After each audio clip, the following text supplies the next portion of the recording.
Hi, I'm Ella, a 28-year-old marketing professional, and I've been dreaming of my perfect wedding since I was a little girl. But let me take you back to the moment everything changed, the day my world turned upside down. Growing up, I was always the responsible one. My little sister, Lily, she was the golden child, the center of our parents' universe. Not that I minded much. We each had our roles to play, but nothing could have prepared me for the betrayal that shook me to my core.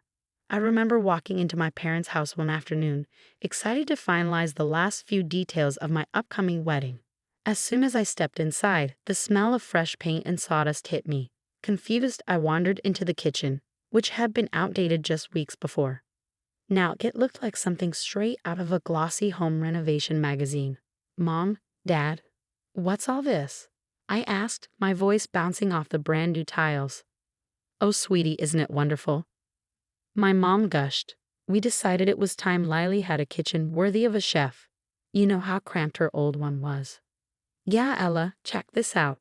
The space is incredible, Lily chimed in. Something cold settled in my stomach as I looked around. I didn't want to ask, but the words escaped me before I could stop them. Where did the money for this come from? My dad cleared his throat and looked away.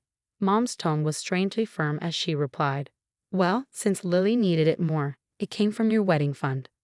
My heart dropped. My wedding fund. The money you've been saving for me since I was born. I could barely get the words out as tears stung my eyes. You used it for this without even asking. Lily's face fell. Ella, I didn't know. I thought they had extra savings. Enough, I snapped, sharper than I intended. I turned back to my parents, seeing the justification in their eyes. There was no point in arguing. They'd already made their choice. I see where your priorities lie, I said coldly. Consider yourselves uninvited to the wedding. But Ella, my mom started. No, I cut her off. If my dreams mean this little to you, then I don't want you there. I walked out of that picture-perfect kitchen, each step away feeling like a crack in my heart. By the time I reached my car, the tears were flowing freely, but along with them came a new resolve, one as hard as the granite countertops that had replaced my wedding dreams. I would still have my wedding, but it would be on my terms, smaller, simpler, and entirely mine. As for my family, well, they made their choice. Now I was making mine to build a life where I came first, starting with the one day that was supposed to be about me. After canceling my parents' invitations, I thought the drama might die down. But it only intensified. As I adjusted my wedding plans, rumors began to swirl. My parents were proudly showing off Lily's luxurious new kitchen, even going so far as to call it a better investment than a wedding. Can you believe they actually said that? My best friend Tara relayed, disbelief thick in her voice as we sat over coffee. A kitchen is more important than your wedding. I let out a bitter laugh. Apparently, my life's biggest milestone is less significant than a remodel. Just when I thought my parents couldn't hurt me more, Tara shook her head. It's unbelievable. It was in that moment, fueled by fresh anger, that I decided cutting them out of my wedding wasn't enough. They needed to feel the consequences of their actions publicly. I needed an ally, someone who understood exactly what I was going through. Reconnecting with my Uncle Mike, who had distanced himself from the family years ago, was like finding a lifeline. He'd always been fed up with their shallow values. You know, Ella, he said, I've always known they favored Lily. This is a whole other level, Mike said, his voice rough with disapproval, as we sat in his cozy, book-lined study. Yeah, and now they're parading it around town like some kind of badge of honor. I replied, the frustration boiling inside me. I can't just let this go. Mike leaned forward, his eyes narrowing. What if we didn't let it go? What if we let everyone see them for who they really are? His idea was simple but brilliant, a family reunion, the kind we hadn't had in years, hosted by him. Everyone would be there, and that's where we'd expose my parents. Planning the reunion gave me something to focus on other than my scaled-down wedding. Mike and I went through guest lists and old family contacts, sending out invitations that hinted at a big surprise. By the day of the reunion, my stomach was a knot of nerves as relatives filtered into Mike's large backyard, buzzing with curiosity. I spotted my parents arriving, looking confused but cautiously pleased by the attention. Once everyone had gathered, Mike clinked his glass, calling for silence. Family, he started, his voice booming over the murmurs. We're here today to celebrate truth and transparency among us. My parents exchanged uneasy glances as Mike continued. And what better way to do that than to clear the air about some misconceptions? He turned to me and gave a small nod. I took a deep breath and stood up to face the crowd. Many of you have heard about or seen my sister Lily's new kitchen. I began trying to steady my voice. What you might not know is how it was funded. Whispers rippled through the crowd as I held up copies of bank statements and contractor bills, all clearly showing the trail of my wedding fund leading into the kitchen remodel. The money set aside for my wedding, since I was a child, was used without my consent. I continued. My dream was deemed less important than a set of fancy kitchen appliances. Lily looked mortified, staring at her feet, while my parents' faces flushed a deep shade of red. Mike took over, his voice stern. We stand for fairness and support in this family, he said. Today, we've seen a clear example of the opposite. Let's think about what that means for us as a family moving forward. Why would your own parents do that? An aunt called out, disbelief in her voice. It seems fairness was overlooked in favor of necessity, as they saw it. I replied, the bitterness of the words heavy on my tongue. Lily, her face flushed with embarrassment, stood up. I didn't know, Ella. I swear, I didn't know they used your money. It's not just about the money, Lily, I said, my frustration breaking through. It's about trust, respect. Our intention was never to hurt anyone, Dad interjected defensively. Lily needed help, and we made a tough call. A tough call. I couldn't mask the incredulity in my voice. What about my wedding? What about my dreams?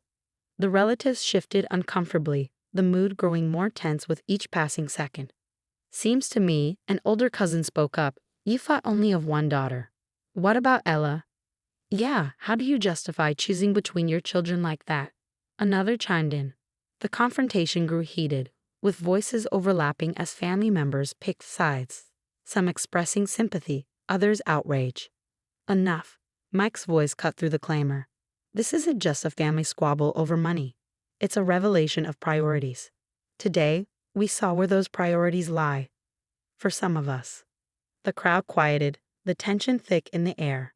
My parents' usual confident demeanor crumbled under the weight of the disapproving glares from those around them. The festive atmosphere of the reunion had been replaced by a somber, uncomfortable tone. Relatives began to trickle out, offering me sympathetic glances and pats on the back. I'm sorry, Ella, Lily muttered as she passed by, unable to meet my eyes. Don't be, I replied. It's not your fault. But it's clear now, I need to step away from this, from them. The drive home was quiet. My earlier resolve to expose the truth now mingled with a deep sadness. But amid that sadness, there was a strange sense of relief. The truth was finally out, and with it, the chance to rebuild not just my wedding plans, but my life, free from the shadows of favoritism and silent resentment. After the reunion, the fallout was immediate and far-reaching. Whispers of betrayal echoed through the community, painting my parents in a light they had never expected to be seen in. Walking through town became a gauntlet of hushed conversations and sidelong glances. At the grocery store or the post office, I'd overhear snippets like, "Did you hear about the Johnsons? They pulled from their daughter's wedding fund for a kitchen remodel." Yeah, and at the expense of their other daughter, poor Ella. The community's judgment was a cold comfort. It wasn't joy I felt, validation came slowly. But it was there, a recognition that the pain I had endured was seen, even if by strangers. One brisk Saturday morning, I ran into Lily at the local market. She approached hesitantly, a basket hanging awkwardly on her arm. Ella, Save it, Lily. I'm not in the mood, I interrupted, trying to keep my voice steady. I just wanted to say I'm sorry, she said softly. I really didn't know. Whether you knew or not doesn't change what happened, I replied, my tone flat. They chose Lily, they always choose. And somehow, I'm always the one paying the price. Lily looked down, hurt filling her eyes, but this time I didn't soften. I couldn't. I need space, Lily, space to heal and rebuild my life without the chaos our parents seemed to bring. She nodded slowly, stepping back. I understand. If you ever, just know I'm here. I watched her walk away, her shoulders slumped, mirroring the weight I had carried for so long. But I felt lighter, stronger. Months trickled by, and rumors of my parents' misfortunes began to reach me. Their once thriving boutique, a cornerstone of their social lives, was faltering. Regular customers, once charmed by their hospitality, now saw through them. The Johnsons? No thanks. I'd overhear. Can't trust them after what they did to their daughter. As their reputation crumbled, so did their financial stability. Whispers of bankruptcy surfaced, a stark contrast to the life of comfort and privilege they had always known. In the midst of their downfall, I found my rise. My wedding day arrived, not with the pomp and grandeur I once imagined, but with a genuine, heartfelt celebration. The venue was smaller, filled only with close friends and the few family members who had stood by me through it all. Every moment was a stitch mending the fabric of my self-worth. "Congratulations, Ella," Uncle Mike toasted, his eyes twinkling with pride. "Here's to new beginnings and true happiness." The reception was filled with laughter and dancing, the air light with the scent of jasmine and the soft glow of fairy lights. It was perfect, not despite its simplicity, but because of it. My career flourished as well, taking exciting new turns. Promotions came, and with them, opportunities to speak at marketing panels, sharing my experiences and inspiring others who faced their own professional challenges. My life, once filled with the toxic chaos of unmet expectations, was now full of choices I made for myself, surrounded by people who uplifted me rather than used me. One evening, I sat on my balcony, a cool breeze playing with the chimes, reflecting on the journey that had brought me here. Betrayal had been a brutal teacher, but the lessons of self-worth and resilience were invaluable.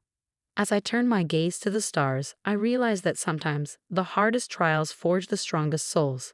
My parents' choices had set everything in motion, but it was my own choices that defined my ending. And in that quiet moment, I knew I had chosen well. That wraps up Ella's journey of facing betrayal and finding her own path to happiness. What do you think of her decision to cut ties with her family? Was it the right choice, or could things have been handled differently? Share your thoughts in the comments below. Don't forget to like this video if you enjoyed the story and subscribe to the channel for more vivid tales like this one. Your support helps us bring more stories to life.